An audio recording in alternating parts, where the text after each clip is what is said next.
All of our employees have quit. I don't know. Maybe it was the overly happy AI gem. Beep. I'm back, baby! Got his button. I'm late. Button boy. All good. Hello. Button boy. I like the idea that there's like a superhero. Their big capability is just on buttons. Well, that's you. Oh, you've got your That's all I got in life. your streaming lights on today. Yeah, I went with green. Usually it's parts department of red, but No, I like the new look. the YouTube thumbnails were just looking the same over and over again. Wait, I can fix that. Let me find something. A prop. Hey. I was milling some parts and could not figure out why they were coming out 15 thou thick, so thicker than they should have been. 15 thou. How much I don't is know, that? 15. half a millimeter? No. Carry the 1.38 mil. Oh, yeah. Significant. Even to us router Yeah. folks. Doesn't really It's matter for measurable. these. Yeah, it doesn't matter for these, but it's a mile, and I'm like, nothing moved. I made a soft jaw that didn't change. So usually it's like I've misselected my work offset by like just a smidge on the wrong corner or something, and it wasn't that either. So don't know. That's for after podcast Justin to figure out. I like it. Is this even the real Justin? I don't know Never. anymore. No. Oh, daddy. Hi. Hi. I was just talking to... I don't have any script for this. I was just talking to one of the robots about some networking challenges that I've put myself in forever. Pretty much forever. Call ever the last 3 years that I switched back off of Windows Sounds extreme. PC back to Macworld. I haven't been able to post G-code directly from my MacBook to the multicamps because I can't run the little proprietary piece of software that does that file transfer. Nasty. And after our little power failure the other day, Johnny ended up with the mobile number of one of the techs. So I got that number off him yesterday and just shot over a message saying, "Hey, just thanks for helping. Out of curiosity, how do I do this?" Well, not even. I just wanted like the administrator password of like the machine. But it turns out the multicam runs a Windows CE operating system on its like board. You never see Windows. It's all hidden behind the curtain, but there's Windows running there. Anyway, I've been working with the bots on like some well above my understanding networking protocols. I had some success yesterday. Managed to actually map the multicam as a network drive on my MacBook. I could see the file structure and I could drag and drop files directly onto it, which is awesome. It's kind of what I'm chasing. But they were transferring with 0 bytes to no data when I dropped them in. And I think there's something weird going on with like a timestamp mismatch where it's wigging out because, you know, and I was just chatting one of the llamas about the problem, and it came up with this great phrase, seconds since epoch, which I've never heard that expression before, but as a way of describing a different timestamp format. Anyway, that entertained me. You found a wormhole. But it would be awesome if I can get it working because it would free up.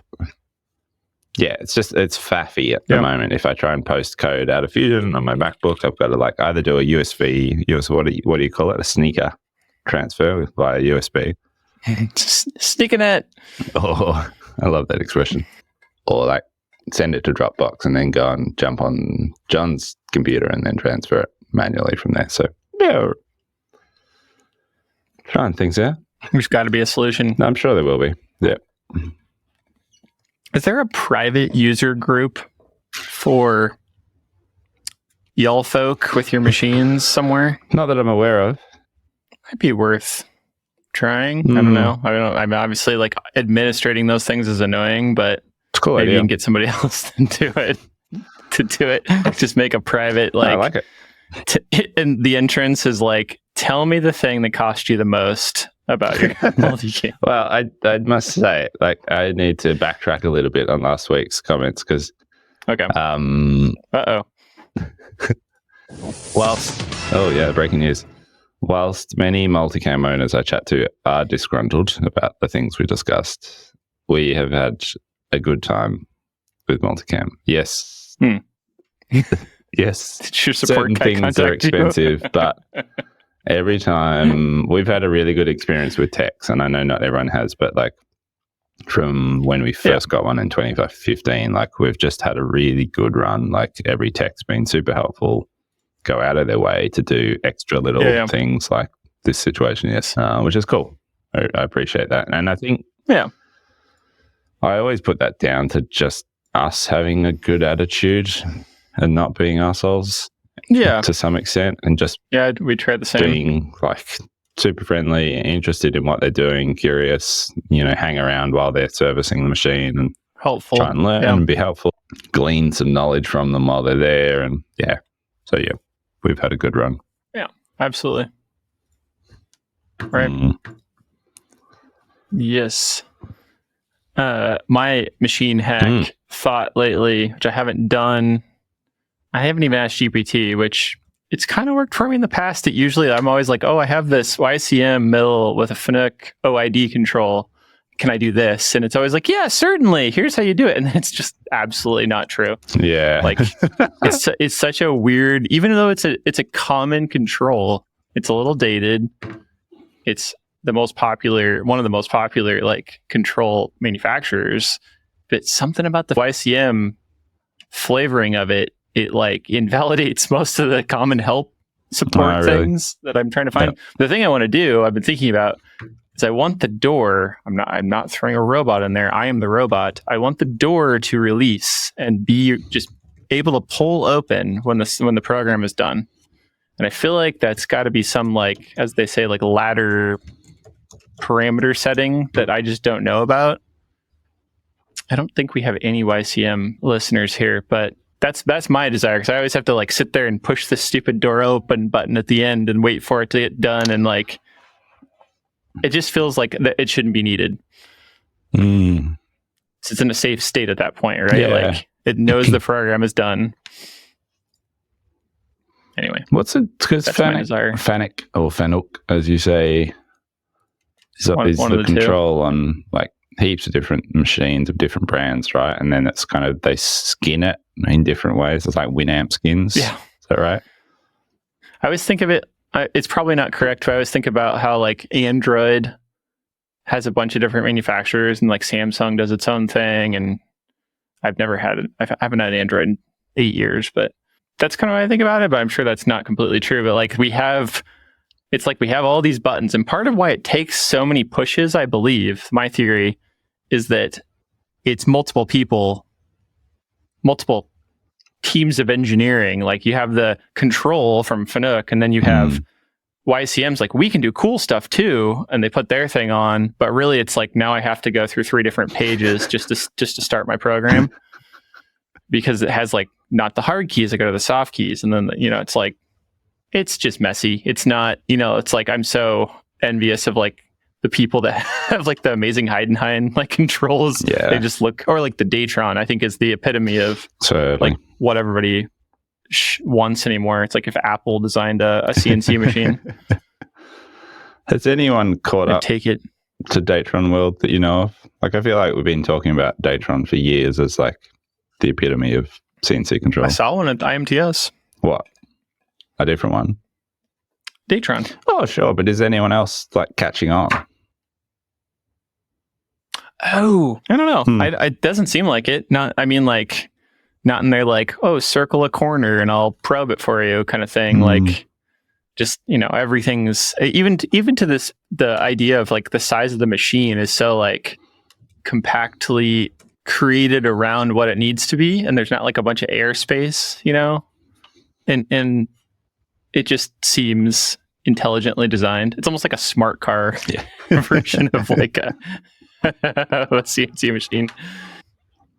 I don't know a ton about them, but I did find it really curious that in the IMTS, Datron had a pretty sizable booth, but there was no machines in it. They were like out at like Toolpath had a Datron in it. Okay. And I think I saw a couple others around the show, but I was like, there was a couple things like this. And then I heard that Sandvik, Coromat, or whatever their full name is, didn't have any tooling at the show. It's just like, what do you do? Like, I don't understand. Like, it's not like you sell software. You know, like you sell physical small objects that are easy to bring to a show. Why would you not have a table full of, I don't know. I didn't actually see them. That's what I heard. Yeah, weird. One card table. Maybe it's because their product's so pervasive that it's in everyone's booth anyway, like in their machines. Right? Maybe. I don't know. That is a thing. Like very much like, oh, the brother had all the SGS tools in the Amazon booth, and yeah, it's all these little like handshake back, you know, oh, would you give us a Haas to put in our booth? You know, like, yeah. Got a Haas to put in my garage. There's this, I haven't done any other research, but I saw this post. There's a wild, to me, new development in Raspberry Pis that now they have an AI-powered camera module for Raspberry Pis. For Raspberry, yeah. Basically, in my theory, so that you could do like machine learning without significant, I'm probably going to get this wrong now since I didn't fully read through it, but a lot of the steps out of trying to get to like a solution that you would need to do a lot of like hand coding in like the AI to the camera module, I think. It is a little pricey in the Raspberry Pi world at $70, but like the amount of time savings in like a business sense would be shocking. So it's kind of baked into the hardware somehow. Yeah, I believe so. I should have read this. That's cool. I've always been intimidated by Raspberry Pis. Like I've played with Arduinos a little bit. I've never bought a Raspberry Pi. I'm a bit scared of them for some reason, but I'm super curious. I'd love to have a project which needed one at some point. And maybe I do. I had a goal to... Maybe I do. Right. Especially at those ping pong balls. That's right. The ping pong robot. No, I've got a project at home that may require one.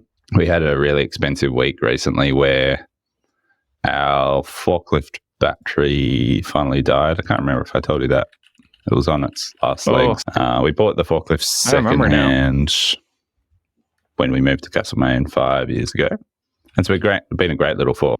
Its lead acid pack has been slowly declining and got to a point where we couldn't.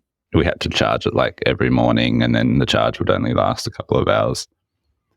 And it's not like we use it that much, but it is pretty critical given how much racking we have and unloading trucks and stuff. Anyway, that died, got it replaced. The people who replaced it took like the shell that came in, like crane trucked it out and took it away and came back with a new pack a week later. So that was like $7,000, which I hadn't accounted for in the profit first percentages.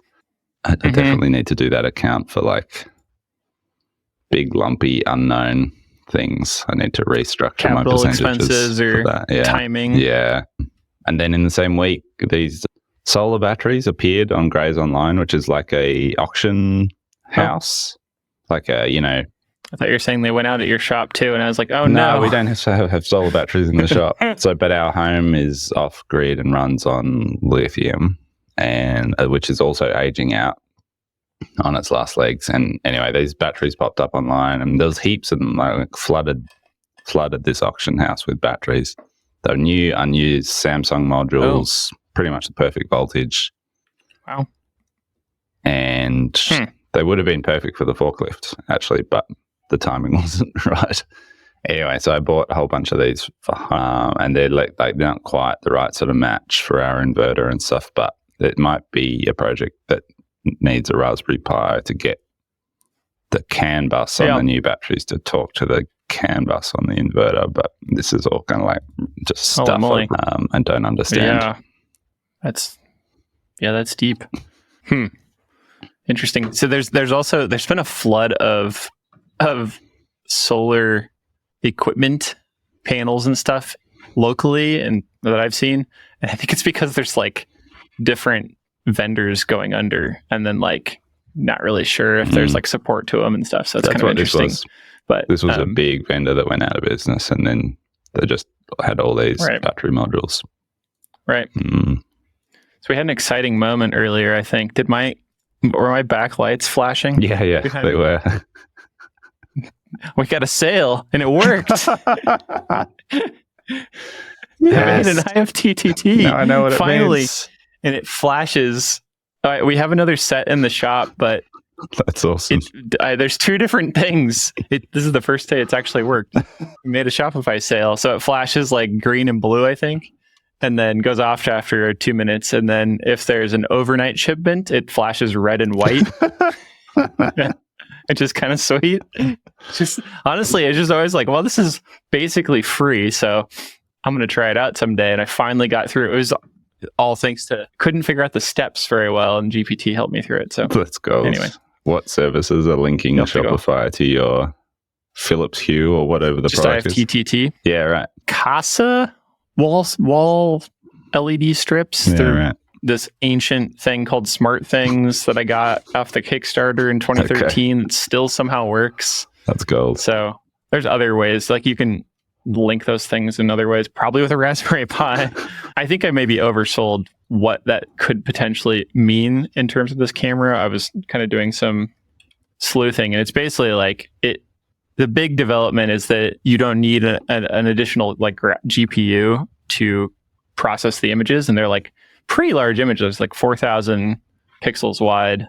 So I don't know. I just thought it was an interesting idea of like, oh, I keep hearing about people doing interesting things. Like Chris in the Mega episode of IMTS was talking about that company that was like training, like, oh, we need to change the bin out underneath the chip, the chip bin so it doesn't overfill. And they have like a camera facing on it so it watches for that. And it's like so many of those little things that would be cool to like have a little, robot doing these things for you, watching for things. And if it's like $100 solution, basically, it's just wild. That's a thing now.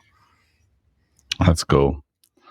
I remember hearing Chris talk about that and thinking back to the Johns on the bomb talking about like their chip conveyor stuff and like how to identify between steel and aluminium, different ways of doing that.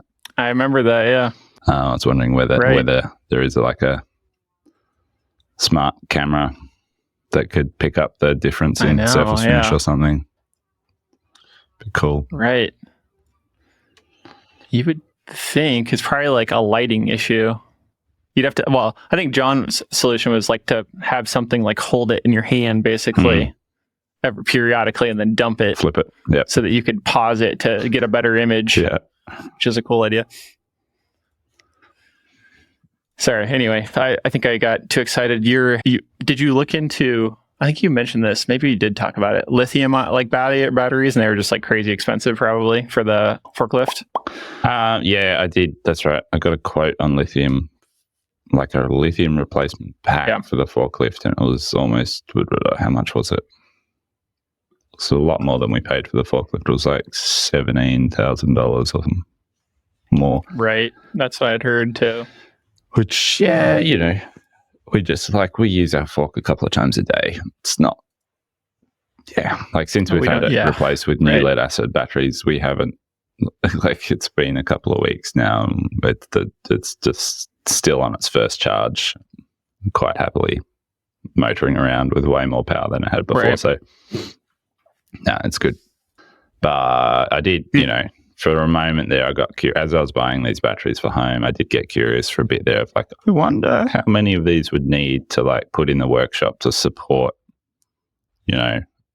winter loads or after hour loads and things like that. But it's a bit of an unknown in terms of, it's going to be a semi-DIY sort of solution anyway. And I don't know that I feel great about having like many, many kilowatt hours of lithium in our workshop that could potentially melt down. Feels better at home where it's in a separate self-contained little shed, which is just the solar system. A steel bunker. Yeah. Concrete bunker. You need a friend that you can do some work trading with to hook up your crazy battery array that knows what they're doing. I have one of those on hand. Yeah. I've got a tame electrical engineer, so to speak. Wow. Lovely. Yeah. But that does remind me of because you did this, right? You've now got an account in your accounting structure for those sort of lumpy expenses like spindle replacement, insurance, things like that, right? It's incredibly. It is set up. I think it's doing 2%, so it is incredibly small, but it's something. I wasn't doing it at all before. Yeah. And I do really like. I think that is a hugely effective aspect. Is it lets you pull the Band-Aid off and make action quickly, so that you get it started, and then as you go to make distributions or you see it happening, you can then evolve it. And he does advise to do like 1% each time, and those kind of things. It's like when you're trying to make sure that you have enough money to pay all the other bills.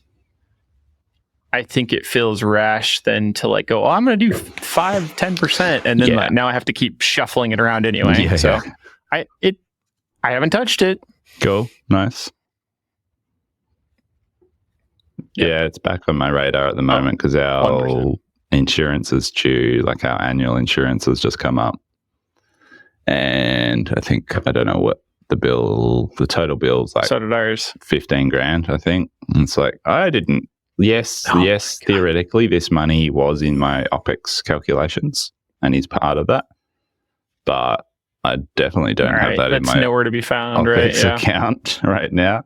And like looking at what I'm going to do about that. And I think this year I was looking if I can switch insurance and payments to monthly to make it more manageable. Right. And to do that, I'm basically taking out a loan for the next 12 months to pay for 12 months of insurance. So I'm going to be paying interest on that. But I think I'm going to do that for this first year as I switch my percentages to try and save. Seems smarter. Yeah. I don't know. We'll see.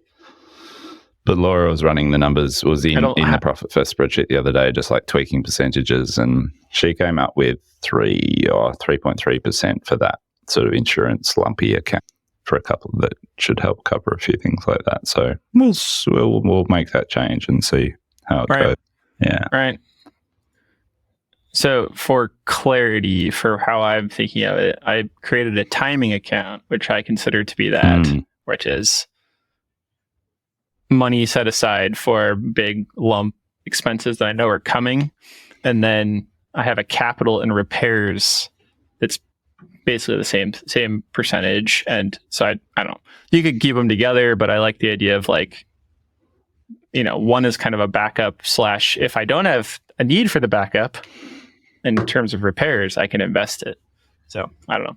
Oh yeah. Nice. So like annually, if there's still money in it, then you can do something else with it, sort of. Right. Or like 50% or something. Like, I don't know. I haven't figured out what that plan is yet. But it, I like that it's just doing its thing in the background. Yeah, it's cool. It's a good feeling. It's a good feeling until you have to touch it. Like, if you ever have a few weeks of bad sales, you're like, well, that cash has to come from somewhere. I know, right? Yeah. It's still, all told, like in transparency, it's definitely helping. Like all of these things were not things that I was planning for. It was all just a big lump account. Yeah.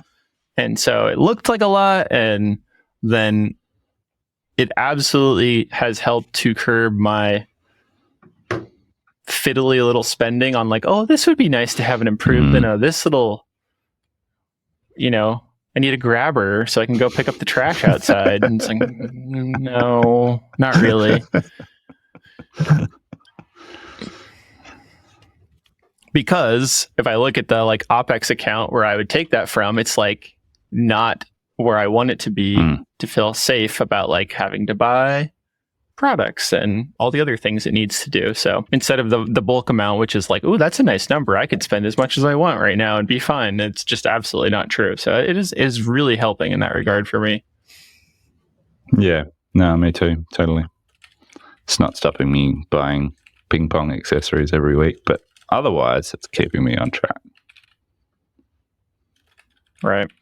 Yeah, same. I had finally a win in terms of looked forever on all over the internet trying to replace the vendor that we were using that did not turn out to align with our personal beliefs here. And so we finally found a new vendor and we got tape from them. Yeah. And it's great. It's I would say it's nearly the same quality as the company we had before. Was just so it's the frustrating part. They did really good work for cheap, like low cost and low like upfront cost, and that was really tough to find again. Like basically people wanted us to buy like 2 years worth of like tape, like 50 rolls, and I'm like, we use 2 a month. Like I don't want that. I don't want to put that money down. I've done those kind of things before. So anyway, I've linked it. It is called Stomp Stickers.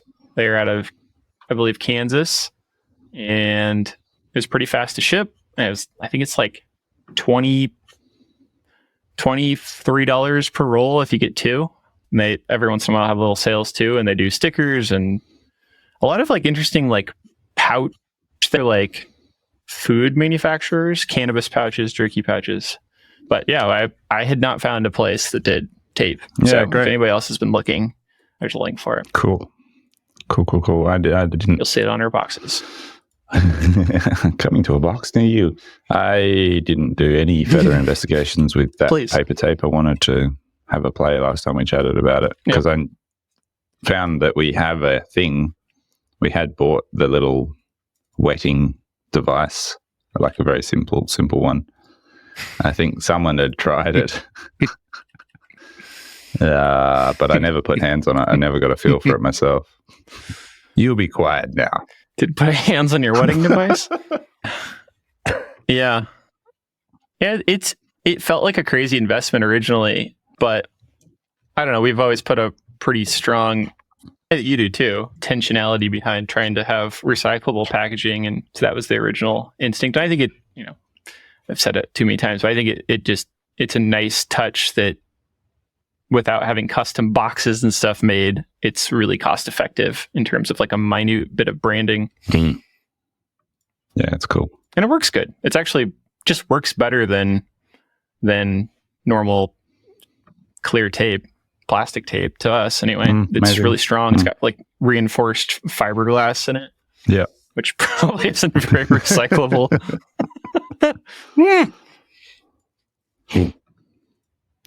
Lead fiberglass. Let's see where you go with this. What's your pick for what's next? I have enjoyed that podcast recommendation you made this week so much. I haven't quite finished it, but I don't know why I enjoyed it so much, but it's fantastic. It's just a new way to think about, like, I hadn't thought of trying to do things like that. Like, it's been almost a month now. I think I've listened to it. Okay. I thought I had sent it to you, and then I apparently hadn't. I was like in the middle of a project, and I was like, I might send this to Jim, and then I don't know where it went. It's called Shell Game, and I think I heard it on. It's like on a big pod, maybe. I don't know what it was. It was on another big podcast, and they did like a cameo of it and did like part of an episode, and I was like, well, that's interesting, and I like listened to all 6 or whatever there are, like within 2 days or something as I was working. And I don't know, it's just really eye-opening in another way of how much everything will change and already probably is changing. And like, I am just certain anymore that any customer support person I'm talking to, like a high potentiality that it's like a chatbot. And I'm not even verbally talking, like out loud talking to them. That's the big part of this is he creates an AI mimic of himself in audio form, basically. Yeah. And then it connects to an AI, basically like cold calling machine, like a machine, like a tool that lets you robocall or receive calls, which is even crazier. I'd never heard of that kind of thing. So you can like have it, you can give it all the same kind of advice you would like a GPT kind of thing, and even further where it's like, you know, don't talk about this or that, and you know, it's pretty easy to break, and he does interviews with it, and it's pretty great. It's really fascinating, yeah. And I haven't quite finished it, but like one of the points in the one of the questions that came up, which I find super curious and like feels very pertinent, is like, you know, you and I are playing with these tools, not the voice cloning stuff, but like a lot of AI tools. And it's interesting from a sort of the perspective of like, which bits of our job do we want to keep human and which bits like we're naturally trying to use tools for. And, you know, like if I keep composing emails in the way I'm doing at the moment, using like a series of like transcription, dictation, drafting, like if I just keep doing that, am I just going to lose the ability to write a decent email? I think about that all the time. Like, right. How long have I got where I can actually like type and write coherently? Is it going to affect my ability? Does that matter? Like, you know, are my kids going to learn to touch type, or will that be completely irrelevant by then? Like, I'm super. It's weird. It's weird being like so interested in these tools, but also a little bit like wary of what that's going to do long term. Right. I'm just constantly inundated with, it's probably because I watch them. I'm sure it's because I watch them on like TikTok. It would be like, you know, somebody saying, well, you should see what I just did with GPT. And I used to just flip away, but it was like, people are always, they throw the money thing out there. I made $250,000 on this GPT made AI app I made. And they'll like show you how they did it. And it's always like something really silly. And it's like, how did that make all that money? But it does make me think about, there are startups trying to basically I did not mean to say it like that, to solve and make easier and, you know, make less work out of like programming CNCs and potentially even like, you know, running them to a certain extent. But yet you're still going to need humans to do a lot of those things. Whereas like trying to create code and apps, like, I don't know that very well, obviously, but I think there's a lot more potential for that to be, let's say, generated. Yeah. A large portion of it. You're still going to have all these steps where that's not possible, but like, I feel like I would be a lot more concerned, I feel like. And there's been such a value opportunity for people to know how to do software engineering for 20 years now. Like it just raced up and up. So it's like, maybe this is part of that correction. I don't know. Like maybe, who knows? Yeah. I don't know either. It's very democratizing. It is. For now. For now. Right. But yeah, highly recommend. Good podcast. Check it out. Right. Yeah. I have Good stuff. been. I keep coming back to it. Last week I was joking about not having an AI, not having enough screens available to do all the little tasks that I was doing concurrently. I've added another back into the mix, and that's like the local one running on my own MacBook. Because I'm always curious. I go back there every few months and I look at what new models are available and download them and have a play, and typically don't persist because they're obviously not as good or as fast as whatever. But every time I go back, I'm always pleasantly surprised of like how much better the UI is and how much easier it is to run it. And so I'm currently, you know, genuinely using it a little bit. Less experimental and just like I've got it open. And I was putting some of the network questions through it yesterday of just like, I wonder how these answers compare, and getting, you know, different, like basically a different opinion, like a different way to approach the problem. And it seems pretty good. And it runs like they run so fast. Like when I first started running offline stuff on my laptop, it was like the streaming, like the generation was like Did you just get another sale? It's flashing again. No, I was trying to turn it back on. Sorry. Yay, more sales. It would stream so slow, whereas now it's pretty quick. Like it's equivalent to whatever other online service we're using. Like it's pretty like rapid fire, which is cool, and it's just running on the MacBook, which is awesome. Right.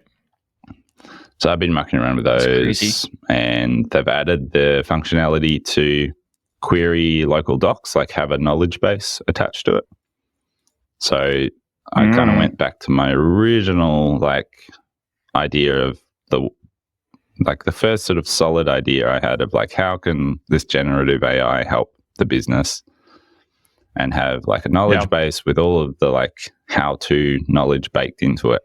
So anyone could walk up to it and like, how do I put an edge on, like what radius do we put on this product? Blah, blah, blah. That is lovely. So I dumped all of Airtable's SOPs into this little offline llama model. It's pretty good. It works. It's like, you can query it, you can pull out answers in a way that previous how would you share it across multiple computers? I don't know. I didn't get that far. Okay. That's interesting. Yeah. I'm sure it's possible. Yeah, I'm sure it's possible. That's pretty great. Yeah. How easy is it to like update then? Are the documents easy to like revise and like I mean, my dream would be like it's just pulling from our live like wiki that we have or something. Yeah, it's all offline. So it just pulls from a folder. So you can just give it a folder and it'll just reference whatever's in there. So like Google Drive. Yeah. Yeah. So you could probably link it to a drive. I'm not sure. But no, it's cool. It's interesting. Yeah, you would think that there's something there for sure. It's like it's just going to take some time to sort out. Like Google's just going to have that feature, right? For Google Drive or Dropbox or something, right? It's just more intelligent searching through instead of Google Drive currently where I search for stuff and it's like just completely unrelated mess to find things. Yeah, totally. I find that with Gmail because we do all of our business email through G Suite. I find the Gmail search functionality terrible these days. Like it seems to give me results in just a weird order, and it's used for like splitting keywords and just the search functionality is a bit whack in my mind. Beep-bop. Very true. I didn't sleep much last night. My little one woke up a few times and wouldn't go back to sleep for quite a while. So I'm a little slow today. This week we not planned, but as I was going to reorder different parts from, some of them are just hardware pieces. There's these bushings basically, or spacers we use for the duct tower. They're like 3/4 diameter, 1/2 inch tall, and I just have a hole through them. And I have tried to find other versions of these. It's just like a low density plastic, like LDPE. Cannot find any of the same size off the shelf. They're just like a little too expensive from only one vendor. And I was staring at it this morning as I was going to reorder them, because every time I order them, I'm like, this is stupid. This should be cheaper. And it's just definitely been an intentionality this year with Profit First, is like, how do I cut costs out of every one of these? And it's not like, let's make the product worse. It's like, this is overly expensive for what it is. And it was good to start, but like, I always have the intention of like, we'll find better sources for some of these parts. And so I was just staring at it, I was like, we're going to freaking 3D print them. That's absurd. Why am I buying these little hollow cylinders that all they do is take a compression? It's like the perfect 3D print part. It's super. I made 3 of them in 22 minutes out of PETG. Exactly the same thing, basically. Right. I can't think of any reason why they would be lesser. And so they cost me less than 1 cent to print each. And you're paying. It's not even necessarily about the specific. I think they're $10 for 25 or something like that. So it wasn't ever crazy. It was just like, plus shipping. So yeah, I don't know. It's just always like, yeah, I don't know. We could find a better solution. So that one was minimal, but I was happy about it. And then the other one was the Laguna style. Maybe your old machine had the little lifter arms on dust boots, like lift it up and down. So Laguna makes that, and it's a style of the Chinese machines have those often. So we have multiple of those wings that attach to a dust boot so that you can adapt your type to it. I needed to make more of another one.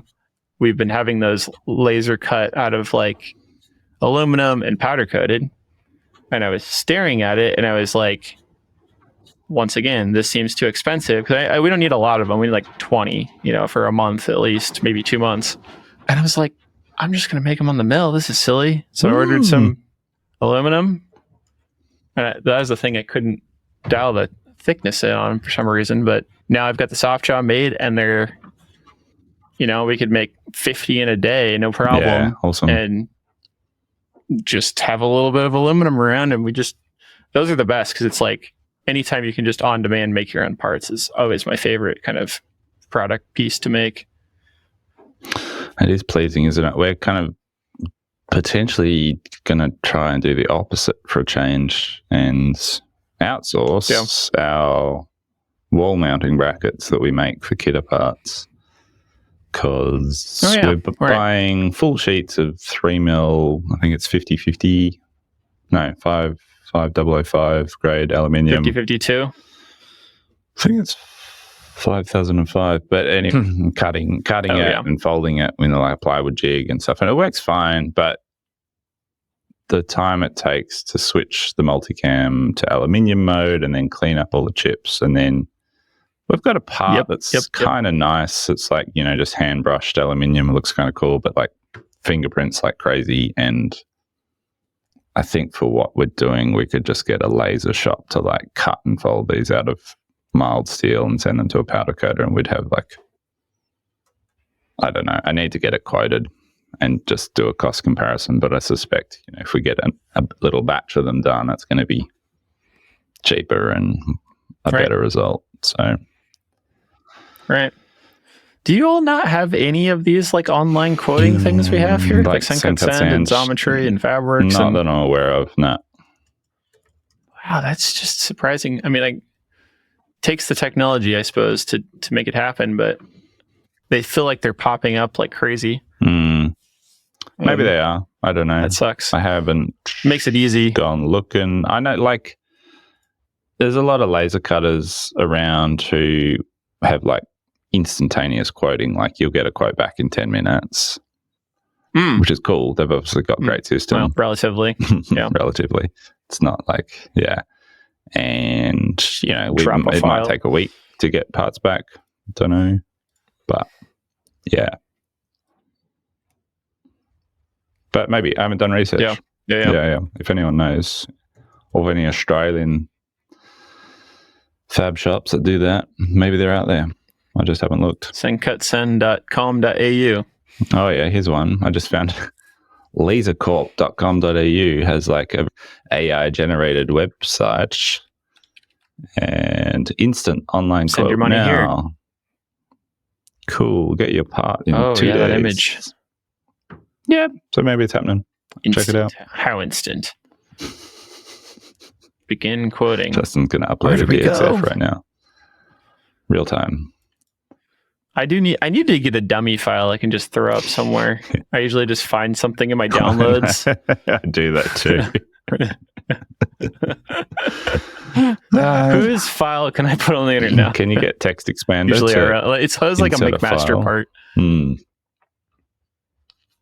Probably. I don't have too many. Yeah, probably. Something like that. I mean, I've found we order prototypes from those services, and every once in a while, like we just ordered a small set of production parts from one of those online vendors, and they're some of the best quality parts we've had made, like laser cut, powder coated. I am still baffled. I have friends that do hundreds of, if not many, many, many thousands of parts like this, have them made and sell them, let's say.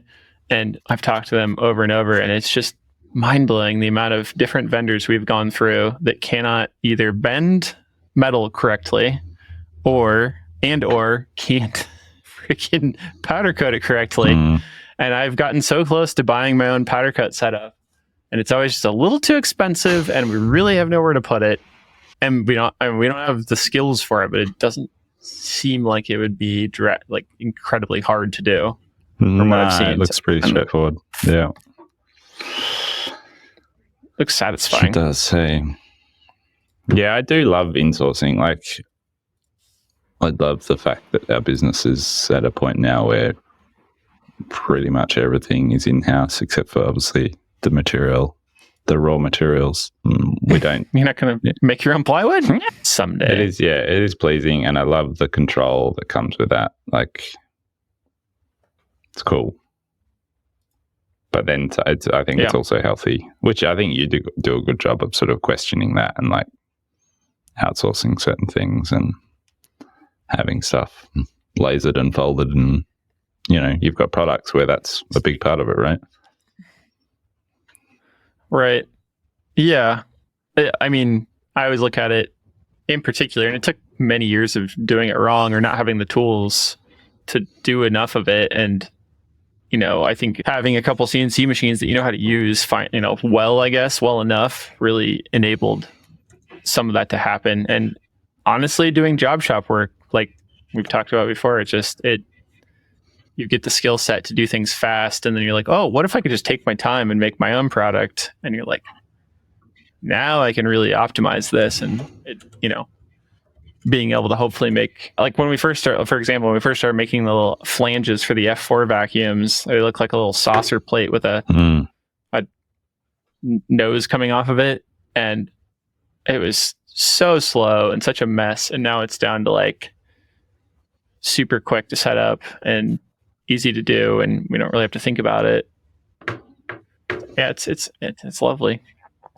I tried to get those made by Sheet Metal, and everybody looked at me like I was crazy, and I was like, well, I know they are made like this in some circumstances, but so we machined them from round stock instead of aluminum, which also seems crazy, but it's the best way that I found to make them. So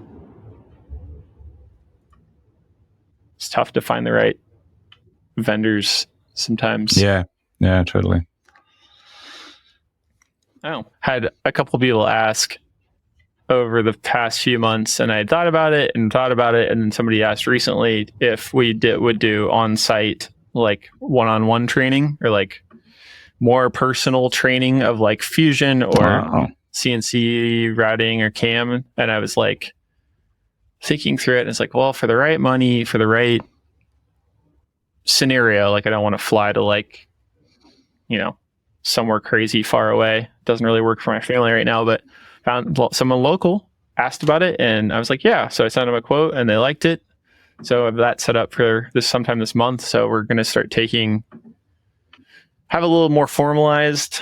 I put a post up on our site. So if somebody was interested, we are offering that kind of thing. Because we've had that question quite a bit. A lot of people don't want online, like this person didn't want to do online courses. And obviously it makes a lot of sense to learn in your own environment if you're trying to learn something. So we'll see how it goes. Cool. Awesome. Yeah, I like that. I like that idea. Personalized. It's always, I enjoy it. Yeah. I think I find it really rewarding as well, doing that sort of stuff. Right. Whee! How are your online sales going? Not great. Bit slow. School holidays here at the moment, and we traditionally get a bit of a dip during school holidays because our sort of core clientele, who often have children, they're busy. They're either doing fun stuff or they're juggling work and kids at home. And yeah, definitely seeing that in the inbox, less inquiries. people were sort of tied up and not having a chance to look at quotes and action them. And definitely a slow week of web sales. Yeah. Having had a really good run cash flow wise, this week's been pretty abysmal. And and Johnny's off on holidays as of next week. So yeah, there'll be a lot of reliance on trying to boost web sales in the coming weeks, I think. Right. It's probably pretty true for us at times. We end up doing a lot of our discussions about buying, let's say, more major purchases like shelving units or refrigerators while we're at work. I'm sure that's really common. Yeah, totally. Yeah. No, not when you're trying to chase around 1 to 6 children and or exhausted afterwards. Yeah, exactly. Yeah, it's funny, the windows you sort of become aware, like when your customers are like online and engaged, and it's like, it's the same as me. It's like once the kids are in bed, there's like this brief window between sort of where you've got a little bit of adult time where you can think about these things. That's if I can think clearly anymore. Do a bit of life admin. And so like I see, because I get obviously the notifications from Quotient on when people are opening quotes and looking at Loom videos and things. I get those emails if I'm in there. Oh. And there's definitely that window of sort of, post-kid bedtime, between 8 and 10 p.m. where people are like online looking at quotes and stuff. I'm like, I wonder if I should just, open up shop for that window and just be online, be present, and let them know live chat. Yeah, live chat, Live chat. Just change your name. Have a different so it doesn't look like the owner's just sitting there. Yeah. Right. I remember the other thing I was going to say earlier. I was thinking about, you're talking about having a local like AI ask the computer for how to do an in-house process kind of thing. Like if you had a kiosk computer somewhere. Kiosk. And I was thinking about, instead, if you made like an app or that computer, you had to put on like headphones, and it was a simulation or a replication of your voice explaining all of the steps from the kiosk. Yes. We had to call some phone number and you just talk to like AI Gem. I need to ask AI Gem how to do. But he's really disgruntled and just like, oh gosh, again. It's really, no, he's like overly cheerful. Are you smiling right now? Yes, of course I am. Always smiling. I always smile. Oh, that would piss me off. All of our employees have quit. I don't know. Maybe it was the overly happy AI Gem.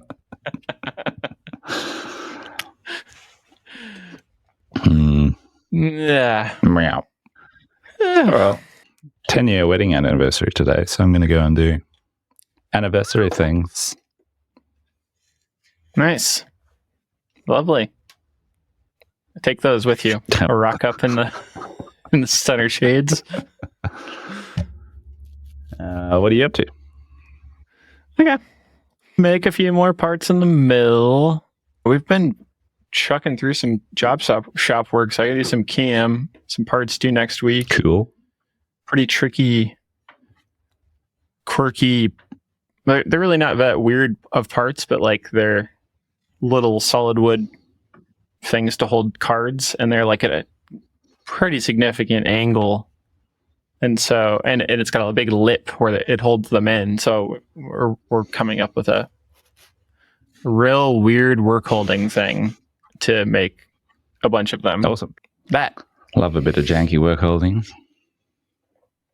Me too. Mm-hmm. That's what routers are for. Yep. All right, cool. Bye. Get on it, button boy.